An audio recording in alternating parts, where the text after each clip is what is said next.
Today I'm going to talk about thankfulness. I'm going to zero in and talk about why it's important to be thankful. So how can you be thankful? You can be thankful by counting your blessings. Why do you sometimes need to count your blessings? Because sometimes it may be easy to forget all that God has done for you in the midst of everything you have going on around you. Even simple things like a phone call from a friend to encourage you, or maybe someone remembers your birthday, you absolutely can find things to give God thanks. The Bible tells you to give God thanks because this is a will of God for you in Christ. I have learned that everything that God tells us to do is for our own good. So if the Bible tells us to be thankful, you must understand that it's for your own good. Why is it for your own good to give God thanks? You see, when you are thankful for what God gives you every day, it enables you to remember the goodness of God. And when you remember the goodness of God, it will keep your heart trusting God. It is not easy to remain in faith without allowing your heart to keep remembering the goodness of God, how good God is, how faithful God has been to you. Why is it important to count your blessings? When you count your blessings, it causes you to remember how good God has been to you. The Bible tells you to give God thanks. This is the will of God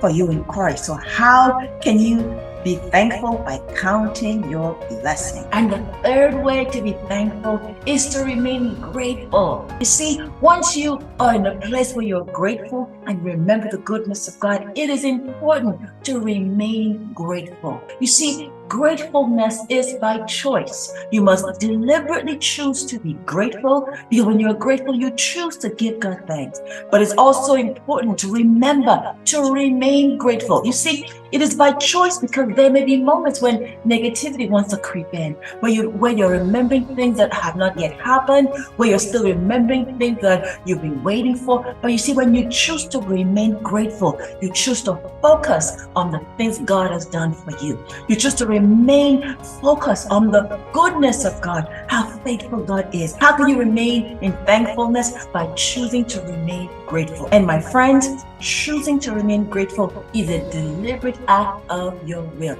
It is a choice to choose to remain grateful. The fourth way to remain in thankfulness is to stay away from grumpy, negative people. You see, negative people can easily steal the thankfulness from your heart. You see, when you stay in the place of thankfulness, one of the things it gives you is joy, because when you're thankful, you remember how good God is. It allows joy to erupt out of your heart. And let me tell you this, joy is such a great gift from God, and you must protect your joy and protect your heart. How can you remain in thankfulness? By staying away from grumpy, negative people. Remember the old saying, misery loves company. Misery loves company. And miserable people want you to stay with them and join their pity, miserable party. You must stay away from grumpy, negative people if you will keep a thankful and a joyful heart. How can you remain in thankfulness? By staying far away from miserable, grumpy, negative people. The Bible tells you many times, cautions you to stay away from evil company.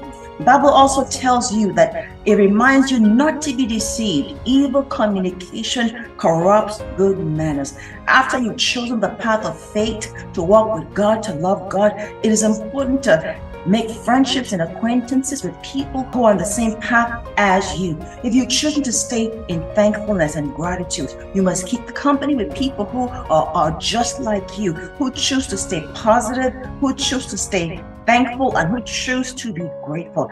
How can you remain in thankfulness? By staying far away from miserable, negative, and grumpy people. I hope all the key things I've shared with you today has reminded you not just how to be thankful, but why it's important to be thankful. You see, the entire month of November, we're going to be celebrating Thanksgiving, thinking about why we should be thankful, thankful for our families, thankful for our friends, and thankful for life. And if you're going to stay in the spirit of Thanksgiving, you must keep a thankful and grateful heart. Thank you for joining me for another awesome episode of my program. Join me next week for another amazing episode of my program. Bye, everybody. Thank you for watching. Please like, comment, and subscribe to this channel.